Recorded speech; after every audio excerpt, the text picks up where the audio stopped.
Good morning everybody. ವಿದ್ಯಾರ್ಥಿಗಳೇ, ಕಳೆದ 3 ತರಗತಿಗಳಲ್ಲಿ ನಾವು ಸಂವಹನಕ್ಕೆ ಸಂಬಂಧಪಟ್ಟಿರ್ತಕ್ಕಂತಹ ಎಲ್ಲ ವಿಚಾರಗಳನ್ನು ಕೂಡ ನಾವು ತಿಳ್ಕೊಂಡಿದ್ದೀವಿ. ಈಗ ಮುಂದಿನ ಅಧ್ಯಾಯ ಮಾನವ ಹಕ್ಕುಗಳು. ಇಲ್ಲಿ ಮಾನವ ಹಕ್ಕುಗಳು ಅನ್ನೋ ಪದ ನಿಮ್ಮಗಳಿಗೆ ಹೊಸದು ಅಂತೇಳಿ ಅನ್ನಿಸ್ಬೋದು. ಯಾಕೆಂದರೆ ಬಹಳಷ್ಟು ಜನರಿಗೆ ಅಥವಾ ವಿದ್ಯಾರ್ಥಿಗಳಿಗೆ ಅಂತಲೇ ಅಲ್ಲ, ಸಾಮಾನ್ಯ ಜನರಿಗೂ ಕೂಡ ಈ ಮಾನವ ಹಕ್ಕುಗಳು ಅಂದ್ರೇನು, ಇದು ಯಾವುದೋ ಹೊಸ ತರಹದ ಪದ ಆಗಿದೆ ಅಂತೇಳಿ ಅನಿಸುತ್ತೆ. ಆದರೆ ಇದು ಹೊಸ ಪದ ಅಲ್ಲ, ಹೊಸ ಹಕ್ಕುಗಳು ಅಲ್ಲ. ನಾವು ನೀವುಗಳೆಲ್ಲ ತಿಳ್ಕೊಂಡಿರ್ತಕ್ಕಂಥದ್ದು ಬಹಳ ಮಾಡಿ ಸಂವಿಧಾನ ನಮಗೆ ಒದಗಿಸಿಕೊಟ್ಟಿರ್ತಕ್ಕಂತಹ ಮೂಲಭೂತ ಹಕ್ಕು ಮತ್ತು ಕರ್ತವ್ಯಗಳು. ಹಾಗಾಗಿ ಈ ಮಾನವ ಹಕ್ಕುಗಳು ಅಂದ ತಕ್ಷಣ ನಿಮ್ಗೆ ಏನು ಅನಿಸುತ್ತೆ? ನಾವು ಈಗಾಗಲೇ ಸಂವಿಧಾನ ಕೊಟ್ಟಿರ್ತಕ್ಕಂತಹ ಮೂಲಭೂತ ಹಕ್ಕುಗಳ ಬಗ್ಗೆ ತಿಳ್ಕೊಂಡಿದ್ದೀವಿ ಮತ್ತು ಆ ಹಕ್ಕುಗಳು ಹಾಗೂ ಕರ್ತವ್ಯಗಳ ಬಗ್ಗೆ ಅವುಗಳನ್ನು ನಾವು ಹೇಗೆ ಹಕ್ಕುಗಳನ್ನು ಚಲಾಯಿಸಬೇಕು ಮತ್ತು ನಮ್ಮ ಕರ್ತವ್ಯಗಳನ್ನು ನಿರ್ವಹಿಸಬೇಕು ಅನ್ನುವ ಎಲ್ಲ ವಿಚಾರಗಳು ಕೂಡ ನಮಗೆ ಗೊತ್ತಿದೆ. ಇದ್ಯಾವುದಪ್ಪ ಇದು ಹೊಸ ಮಾನವ ಹಕ್ಕುಗಳು ಅಂತ ನಿಮ್ಗೆ ಅನಿಸುತ್ತೆ.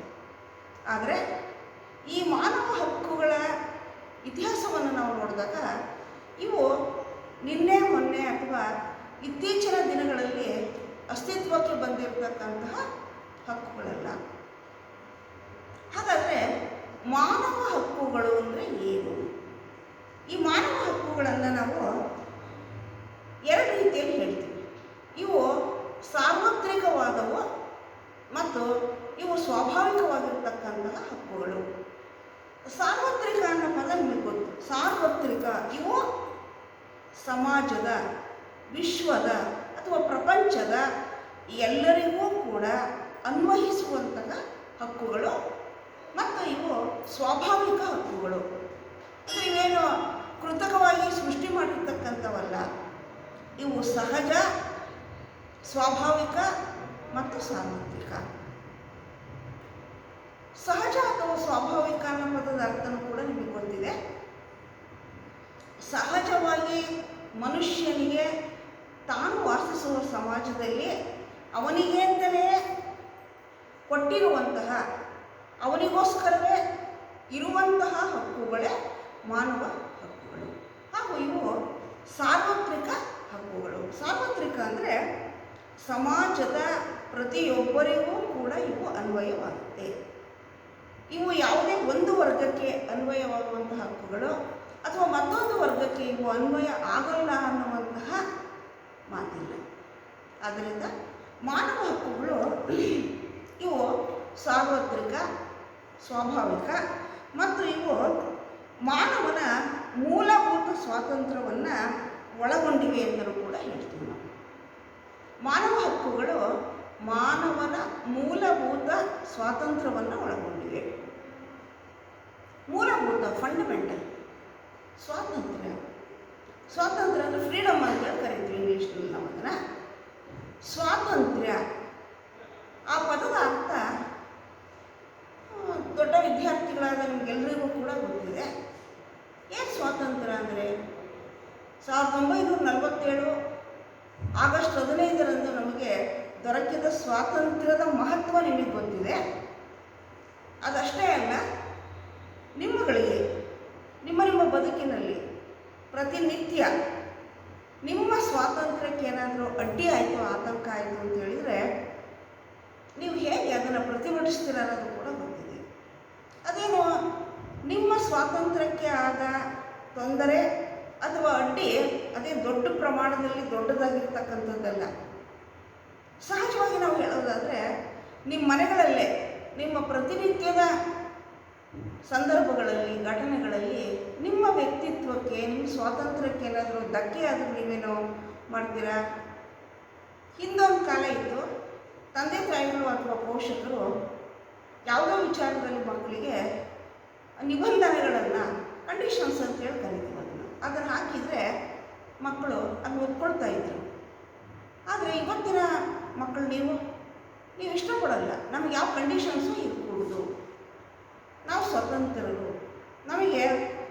ವಿಚಾರಗಳಲ್ಲಿ ಸ್ವಾತಂತ್ರ್ಯ ಬೇಕು. ಆದ್ದರಿಂದ ಈ ಮಾನವ ಹಕ್ಕುಗಳು ಮಾನವನ ಸ್ವಾತಂತ್ರ್ಯವನ್ನು ಒಳಗೊಂಡಿವೆ.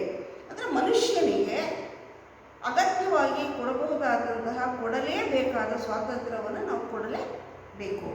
ಮತ್ತು ಪ್ರತಿ ವ್ಯಕ್ತಿಯ ಗೌರವ ಘನತೆಯನ್ನು ಎತ್ತಿ ಹಿಡಿದು ಅವುಗಳನ್ನು ಸಂರಕ್ಷಿಸುವ ಹಕ್ಕುಗಳೇ ಮಾನವ ಹಕ್ಕುಗಳು. ಪ್ರತಿ ವ್ಯಕ್ತಿಯ ಗೌರವ ಘನತೆಯನ್ನು ಎತ್ತಿ ಹಿಡಿದು ಮನುಷ್ಯನ ಅಥವಾ ಮಾನವನ ಸ್ವಾತಂತ್ರ್ಯ ಗೌರವ ಘನತೆಯನ್ನು ಎತ್ತಿ ಹಿಡಿದು ಅವುಗಳನ್ನು ಸಂರಕ್ಷಿಸುವಂತಹ ಹಕ್ಕುಗಳನ್ನೇ ನಾವೇನಂತ ಕರಿತೀವಿ, ಮಾನವ ಹಕ್ಕುಗಳು ಅಂತೇಳಿ ಕರಿತೀವಿ. ಈಗ ಅರ್ಥ ಆಯ್ತಾ ನಿಮಗೆ? ಏನು ಮಾನವ ಹಕ್ಕುಗಳು ಅಂದರೆ ಸಂಕ್ಷಿಪ್ತವಾಗಿ ನಾವು ಹೇಳೋದಾದರೆ, ಈ ಭೂಮಿ ಮೇಲೆ ಹುಟ್ಟಿರ್ತಕ್ಕಂತಹ ಅಥವಾ ಇಡೀ ವಿಶ್ವದ ಪ್ರತಿಯೊಬ್ಬ ವ್ಯಕ್ತಿಯ ಅಥವಾ ಆ ವ್ಯಕ್ತಿಗೆ ಸಂಬಂಧಿಸಿರ್ತಕ್ಕಂತಹ ಅವನ ಮನುಷ್ಯನಾಗಿ ಹುಟ್ಟಿರುವ ಕಾರಣಕ್ಕೆ ಅವನಿಗೆ ನಾವು ಒದಗಿಸಿಕೊಟ್ಟಿರ್ತಕ್ಕಂತಹ ಹಕ್ಕುಗಳನ್ನು, ಅವಕಾಶಗಳನ್ನು ಅಥವಾ ಸ್ವಾತಂತ್ರ್ಯವನ್ನು ಮಾನವ ಹಕ್ಕುಗಳು ಅಂತ ಕರಿತೀವಿ. ಈ ಮಾನವ ಹಕ್ಕುಗಳ ಬಗ್ಗೆ ನಾವು ಕೆಲವೊಂದು ವ್ಯಾಖ್ಯಾನಗಳನ್ನು ನೋಡೋದಾದರೆ, ಜಾಕ್ ಡೊನೇಲಿ ಅಂತಕ್ಕಂಥವ್ರು, ಕೇಳಿಸ್ಕೊಂಡ್ರೆ, ಜಾಕ್ ಡೊನೇಲಿ ಒಬ್ಬ ವ್ಯಕ್ತಿ ಮಾನವ ಜೀವಿಯಾಗಿರುವ ಸರಳ ಕಾರಣಕ್ಕೆ ಅವನು ಹೊಂದಿರುವ ಹಕ್ಕುಗಳನ್ನು ಮಾನವ ಹಕ್ಕುಗಳು ಎನ್ನುವುದು. ಎಷ್ಟು ಸುಂದರವಾದ ವ್ಯಾಖ್ಯಾನ ಇದು. ಒಬ್ಬ ವ್ಯಕ್ತಿ ಮಾನವ ಜೀವಿಯಾಗಿರುವ ಸರಳ ಕಾರಣಕ್ಕೆ ಅವನು ಹೊಂದಿರುವ ಹಕ್ಕುಗಳೇ ಮಾನವ ಹಕ್ಕುಗಳು. ಮಾನವ ಜೀವಿಯಾಗಿರುವ ಸರಳ ಕಾರಣಕ್ಕೆ ಆದರೆ ಸ್ಪಷ್ಟಪಡಿಸುತ್ತದು, ಈ ಭೂಮಿ ಮೇಲೆ ಮನುಷ್ಯನಾಗಿ ಹುಟ್ಟಿರುವ ಪ್ರತಿಯೊಬ್ಬರಿಗೂ ಕೂಡ ಸಂಬಂಧಪಡುವಂತಹ ಅಥವಾ ಅವರು ಹೊಂದಿರುವಂತಹ ಹಕ್ಕುಗಳೇ ಮಾನವ ಹಕ್ಕುಗಳು. ಮೂಲಭೂತ ಹಕ್ಕುಗಳ ಬಗ್ಗೆ ನಾನು ಈಗ ಹೇಳಿದೆ ನಿಮಗೆ. ಸಂವಿಧಾನ ಏಳು ಮೂಲಭೂತ ಹಕ್ಕು ಮತ್ತು ಕರ್ತವ್ಯಗಳನ್ನು ಭಾರತದ ಪ್ರಜೆಗಳಿಗೆ ಒದಗಿಸಿಕೊಟ್ಟಿದೆ. ಆದರೆ ಇಲ್ಲಿ ಮಾನವ ಹಕ್ಕುಗಳೆಷ್ಟಿದೆ? 26 ಮಾನವ ಹಕ್ಕುಗಳನ್ನು ಮತ್ತು ಅದಕ್ಕೆ ಸಂಬಂಧಿಸಿದ ಇನ್ನೂ 4 ಹಕ್ಕುಗಳನ್ನು ನಾವು ನೋಡ್ತೀವಿ. ಅಂದರೆ ಇಲ್ಲಿ ಮಾನವ ಹಕ್ಕುಗಳು ಅಂದ್ರೇನು?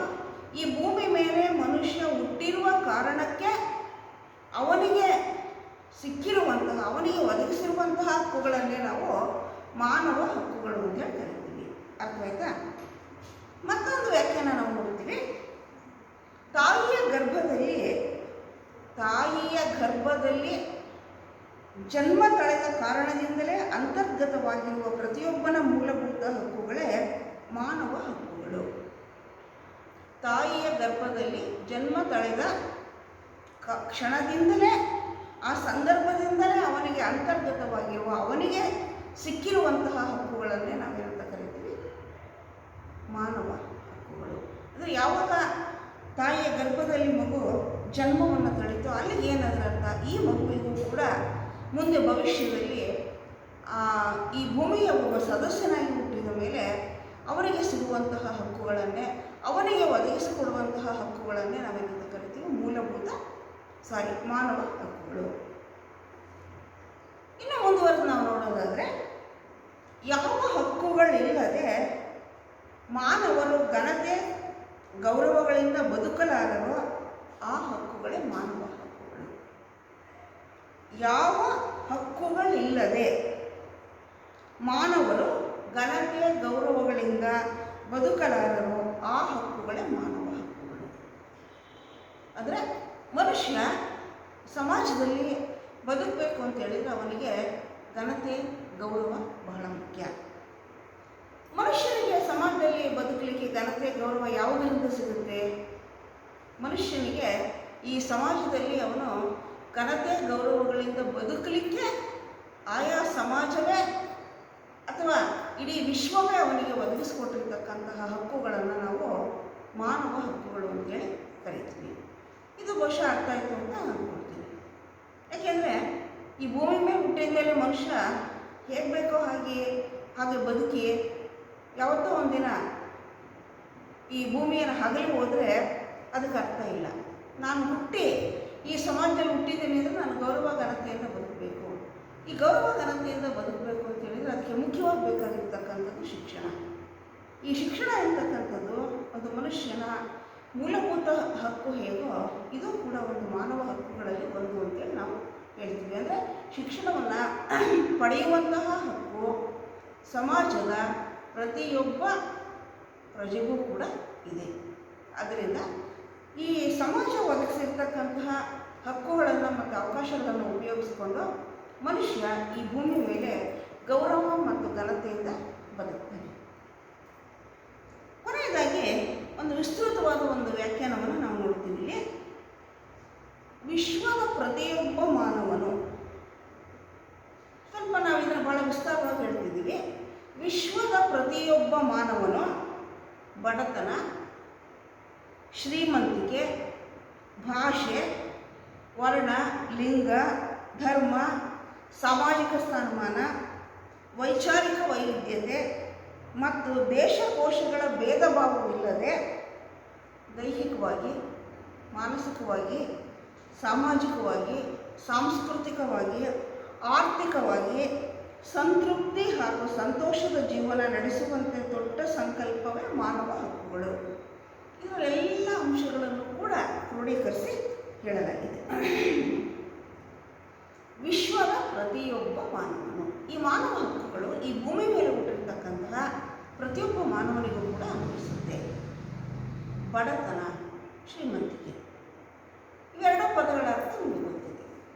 ಇದು ಪ್ರತಿಯೊಂದು ಸಮಾಜದಲ್ಲೂ ಕೂಡ ನಾವು ನೋಡ್ತಿರ್ತಕ್ಕಂಥದ್ದು.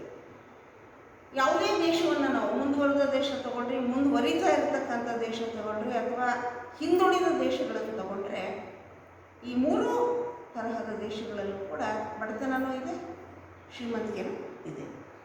ಭಾಷೆ ಅಂದರೆ ಯಾವ ಭಾಷೆಯನ್ನು ಆಡ್ತಾರೋ ಆ ಜನ, ವರ್ಣ, ಜಾತಿ, ಲಿಂಗ, ಹೆಣ್ಣು ಅಥವಾ ಗಂಡು, ಧರ್ಮ, ಯಾವ ಧರ್ಮವನ್ನು ಅವರು ಅನುಸರಿಸ್ತಾರೆ, ಮತ್ತು ಸಾಮಾಜಿಕ ಸ್ಥಾನಮಾನ, ಅವರು ಸಮಾಜದಲ್ಲಿ ಹೊಂದಿರುವಂತಹ ಸ್ಥಾನಮಾನ ಏನು, ಮತ್ತು ವೈಚಾರಿಕ ವೈವಿಧ್ಯತೆ.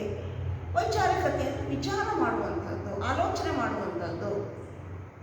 ಇದು ವೈಚಾರಿಕತೆ ಅಂತಕ್ಕಂಥದ್ದು ವ್ಯಕ್ತಿಯಿಂದ ವ್ಯಕ್ತಿಗೆ ಭಿನ್ನವಾಗ್ತಾ ಹೋಗುತ್ತೆ. ವಿಚಾರ ಶಕ್ತಿ, ನಾನು ಯೋಚನೆ ಮಾಡುವ ರೀತಿಯೇ ಬೇರೆ, ಮತ್ತೊಬ್ಬ ವ್ಯಕ್ತಿ ಯೋಚನೆ ಮಾಡುವಂಥ ರೀತಿಯೇ ಬೇರೆ. ಮತ್ತು ದೇಶಕೋಶಗಳ ಭೇದ ಭಾವವಿಲ್ಲದೆ, ದೇಶಕೋಶಗಳು, ಇವರು ಈ ದೇಶದಲ್ಲಿದ್ದಾರೆ, ಇವರು ಈ ದೇಶದಲ್ಲಿ ವಾಸಿಸ್ತಾ ಇದ್ದಾರೆ ಅನ್ನುವಂತಹ ಯಾವ ಭೇದ ಭಾವವೂ ಇಲ್ಲ.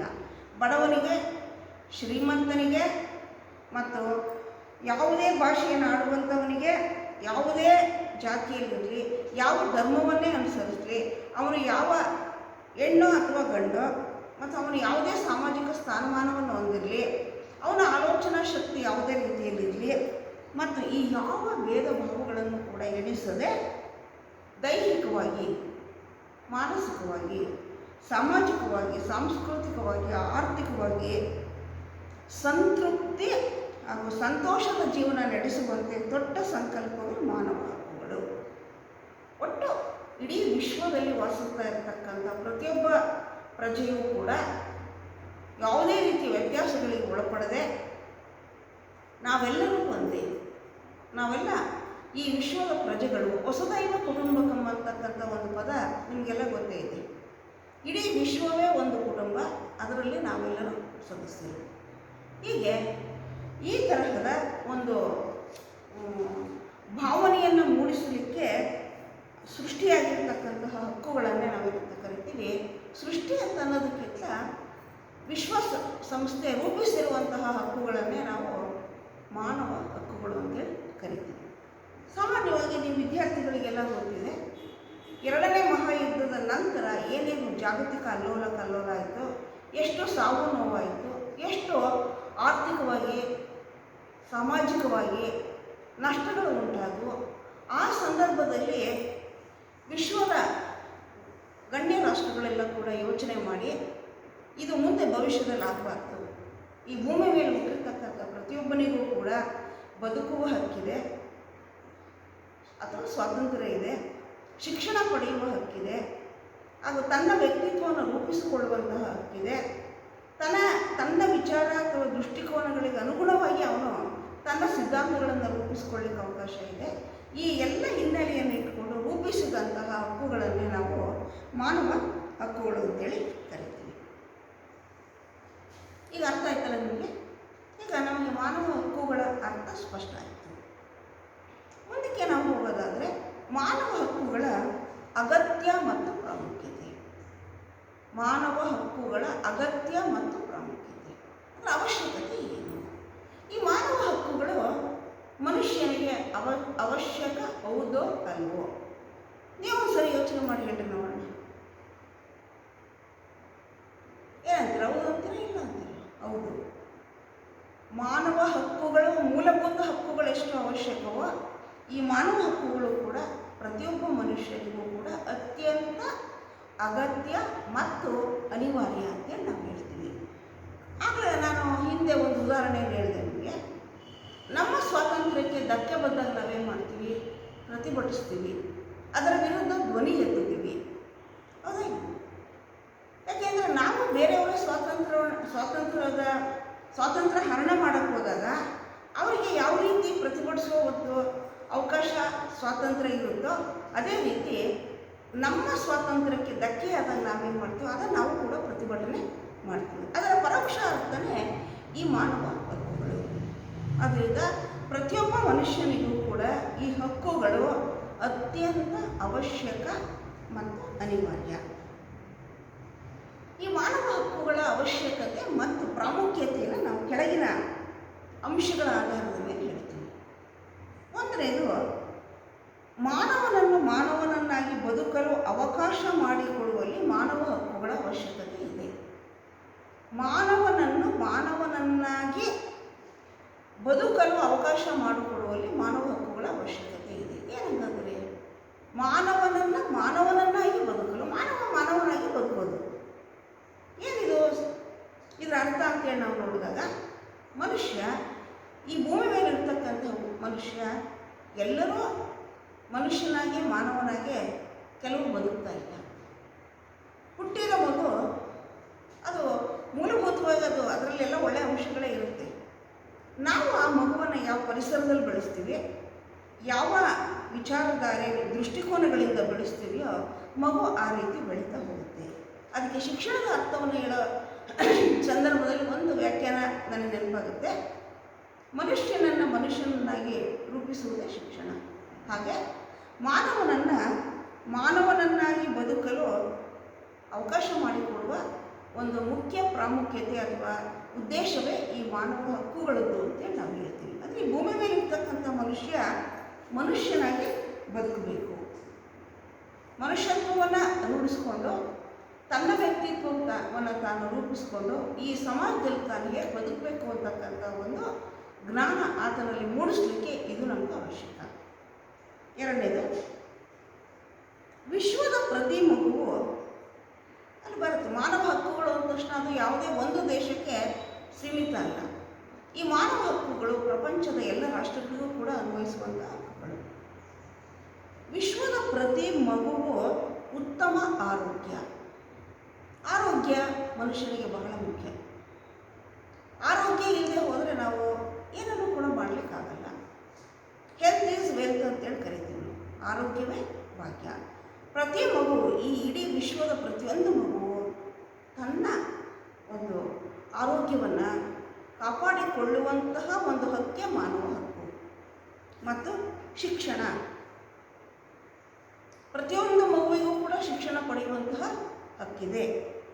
ಮತ್ತು ಸ್ವಾತಂತ್ರ್ಯ, ತನ್ನ ಇಚ್ಛೆ ಬಂದಂಗೆ ಅಥವಾ ತಾನು ಆಲೋಚಿಸಿದಂಗೆ ತನಗೆ ಬೇಕಾದಂಥ ಸ್ವಾತಂತ್ರ್ಯವನ್ನು ಕಲ್ಪಿಸಿಕೊಂಡು ಬದುಕುವುದು. ಮತ್ತು ಸಂರಕ್ಷಣೆ, ಪ್ರೀತಿ, ವಾತ್ಸಲ್ಯಮಯ ವಾತಾವರಣದಲ್ಲಿ ಬೆಳೆದು ವಿಕಾಸಗೊಳ್ಳಲು. ಅಂದರೆ ವಿಶ್ವದ ಪ್ರತಿಯೊಂದು ಮಗುವು ಕೂಡ ಸಂರಕ್ಷಣೆ ಅಂದರೆ ಮಗುವನ್ನು ಹಿರಿಯರು ರಕ್ಷಿಸ್ತಾರೆ.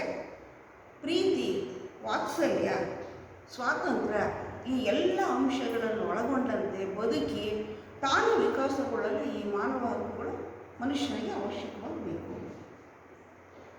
ಮುಂದಿನ ಅಂಶ, ಪ್ರತಿಯೊಬ್ಬರ ವ್ಯಕ್ತಿತ್ವ ನಿರ್ಮಾಣಕ್ಕೆ ಅವಕಾಶ ಮಾಡಿಕೊಡುವಲ್ಲಿ. ಸಮಾಜದಲ್ಲಿ ಹುಟ್ಟಿರುವ ಪ್ರತಿಯೊಬ್ಬ ವ್ಯಕ್ತಿಯ ವ್ಯಕ್ತಿತ್ವ ನಿರ್ಮಾಣಕ್ಕೆ ಅವಕಾಶ ಮಾಡಿಕೊಡುವಲ್ಲಿ. ವ್ಯಕ್ತಿತ್ವ ಅನ್ನೋ ಪದ ನಿಮಗೆ ಗೊತ್ತೇ ಇದೆ, ಪರ್ಸನಾಲಿಟಿ ಅಂತೇಳಿ ಕರಿತೀವಿ ನಾವು.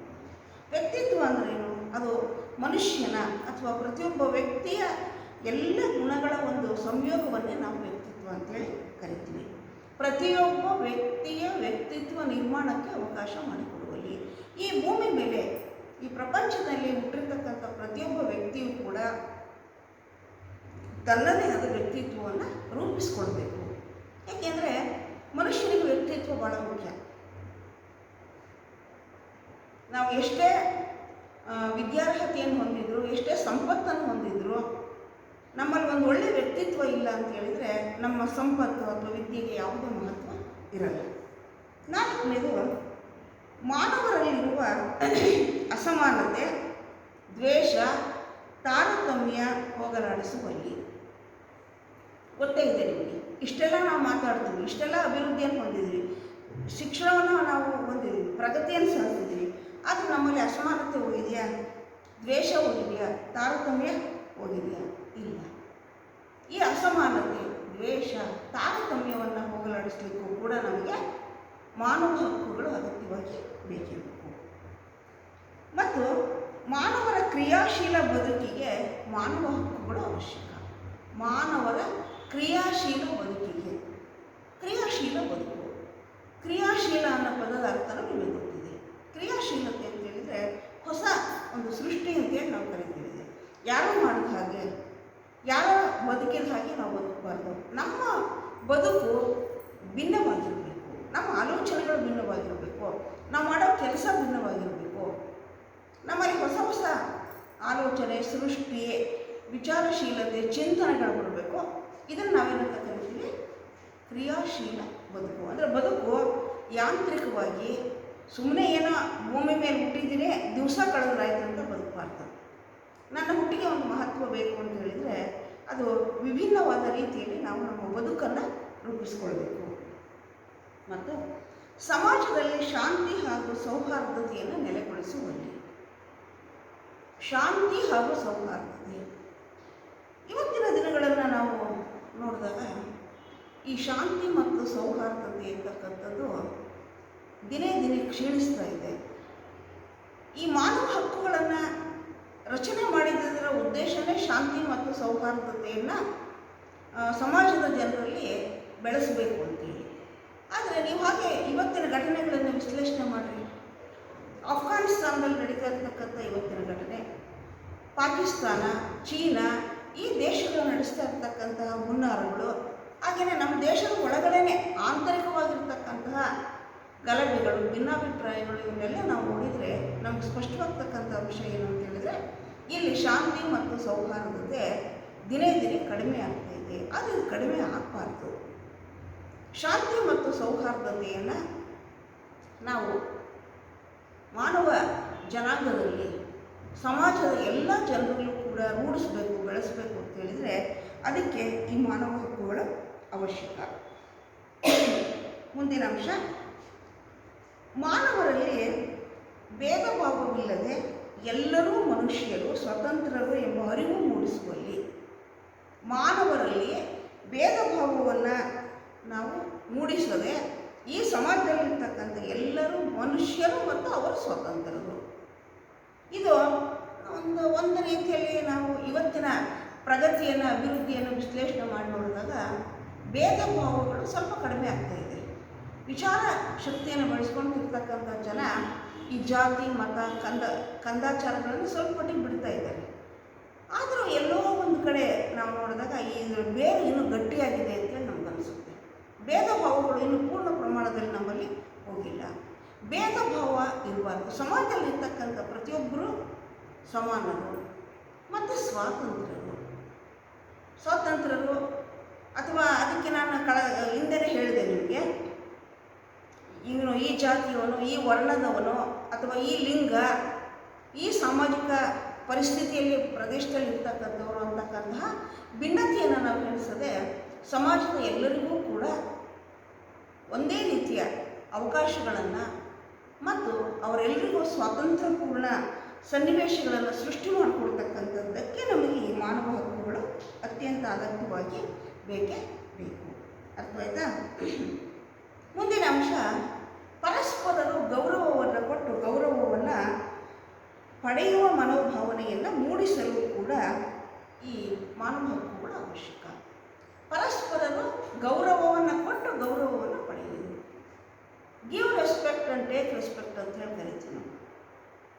ರೆಸ್ಪೆಕ್ಟ್ ಗೌರವ ಅಥವಾ ಮರ್ಯಾದೆ. ನಾವು ಬರೀ ಕೆಲವ್ರಿಗೆ ಮರ್ಯಾದೆ ಕೊಡ್ತಾನೆ ಹೋಗ್ತೀವಿ, ಆದರೆ ಅವರಿಂದ ನಮಗೆ ಮರ್ಯಾದೆ ಸಿಗಲ್ಲ ಅಂತ ನಾವೇನು ಮಾಡ್ತೀವಿ, ನಾವು ಗೌರವ ಕೊಡೋದನ್ನು ಕೂಡ ಸಹಜವಾಗಿ ಕಡಿಮೆ ಮಾಡ್ತೀವಿ. ಅದಕ್ಕೆ ನಮಗೆ ಗೌರವ ಬೇಕು ಅಂದರೆ ನಾವು ಮೊದಲು ಗೌರವ ಕೊಡೋದನ್ನು ಕಲಿಬೇಕು. ಅದು ನಮ್ಮ ಸಮಾನ ವಯಸ್ಕರಾಗಿರ್ಬೋದು ಅಥವಾ ನಮಗಿಂತ ದೊಡ್ಡವರು. ಸಹಜವಾಗಿ ನಿಮಗೆ ಗೊತ್ತೇ ಇದೆ, ನಮಗಿನ್ನ ದೊಡ್ಡವರಿಗೆ, ಅಧಿಕಾರಿ ವರ್ಗದವರಿಗೆ ಸಹಜವಾಗಿ ನಾವು ಗೌರವವನ್ನು ಕೊಡ್ತೀವಿ, ಅದನ್ನು ಕೊಡಲೇಬೇಕು. ಯಾವತ್ತೂ ನಾವು ಆ ವಿಚಾರದಲ್ಲಿ ತಪ್ಪುಗಳನ್ನು ಮಾಡಬಾರ್ದು. ಅವ್ರು ದೊಡ್ಡವರು, ಅವ್ರ ಹಿರಿಯರು, ಅಧಿಕಾರಿಗಳು ಅನ್ನೋ ಒಂದು ಕಾರಣಕ್ಕೆ ಆ ಸ್ಥಾನಮಾನಕ್ಕೆ ನಾವು ಗೌರವವನ್ನು ಕೊಡ್ತೀವಿ. ಹಾಗೆ ಎಷ್ಟೋ ವೇಳೆ ನಮ್ಮ ಸಮಾನ ವಯಸ್ಕರಿಗೂ ಕೂಡ ನಾವು ಗೌರವ ಕೊಡ್ತೀವಿ.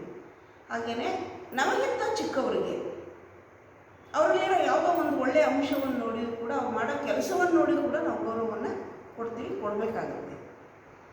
ಆದರೆ ಗೌರವವನ್ನು ನಾವು ಕೊಟ್ಟರೆ ನಮಗೆ ಅವರು ವಾಪಸ್ ಗೌರವ ಕೊಡಲಿಲ್ಲ, ಅಗೌರವ ಮಾಡಿದಾಗ ಏನಾಗುತ್ತೆ,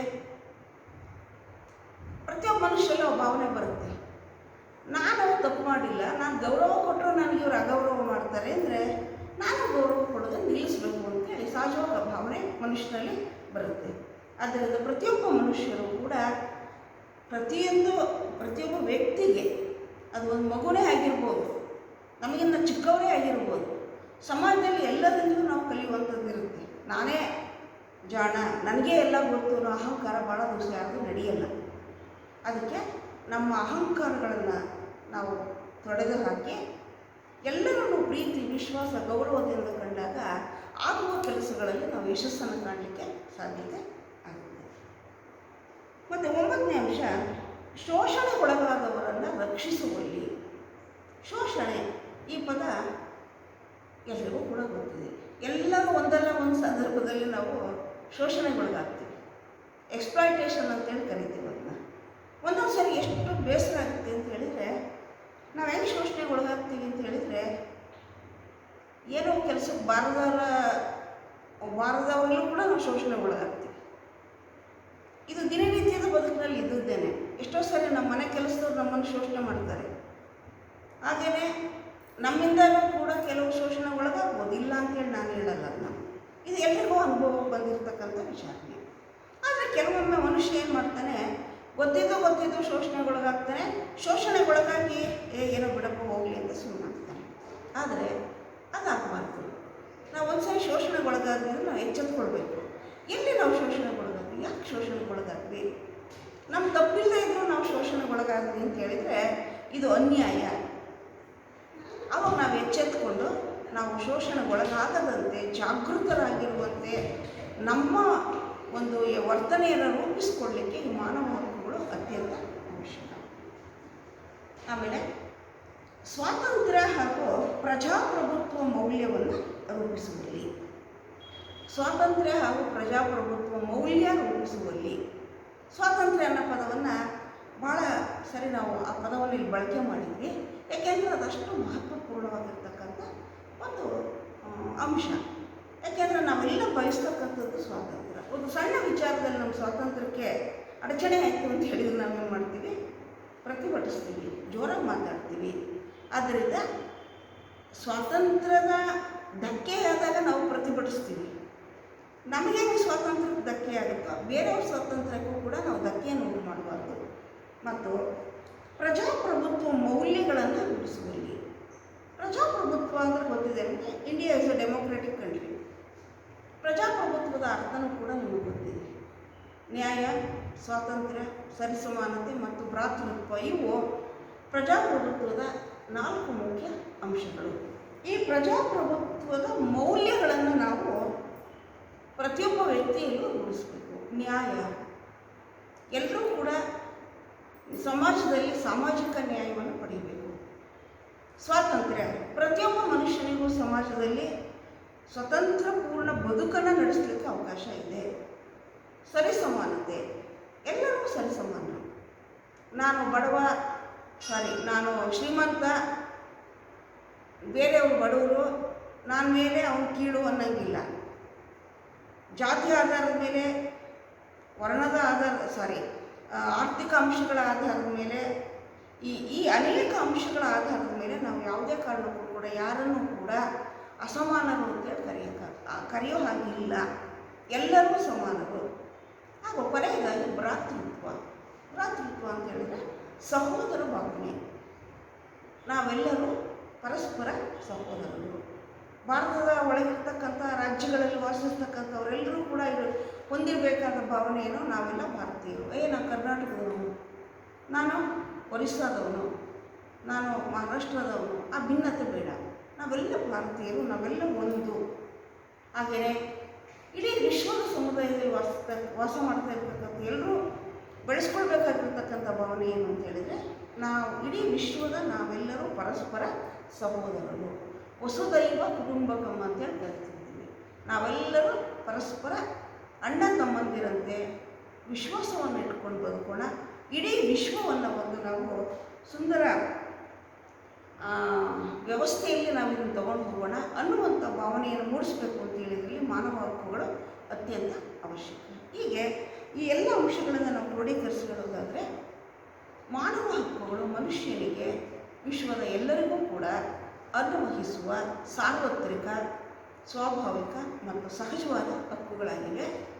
ಈ ಹಕ್ಕುಗಳು ವಿಶ್ವದ ಎಲ್ಲರಿಗೂ ಅನ್ವಯಿಸುತ್ತೆ. ಈ ಹಕ್ಕುಗಳನ್ನು ನಾವೆಲ್ಲರೂ ಕೂಡ ಸದುಪಯೋಗ ಮಾಡಿಕೊಂಡು ಒಂದು ಸುಂದರ ರಾಷ್ಟ್ರ ನಿರ್ಮಾಣ, ವಿಶ್ವ ನಿರ್ಮಾಣ ಮಾಡುವಂಥ ಪ್ರಯತ್ನವನ್ನು ಮಾಡಬೇಕು ಅನ್ನುವಂಥ ಅಂಶಗಳನ್ನು ಹೇಳಿ ಈ ತರಗತಿಯನ್ನು ಮುಗಿಸ್ತೀನಿ. ಮುಂದೆ ಇದಕ್ಕೆ ಸಂಬಂಧಪಟ್ಟಿರ್ತಕ್ಕಂತಹ ಇತರೆ ವಿಚಾರಗಳನ್ನು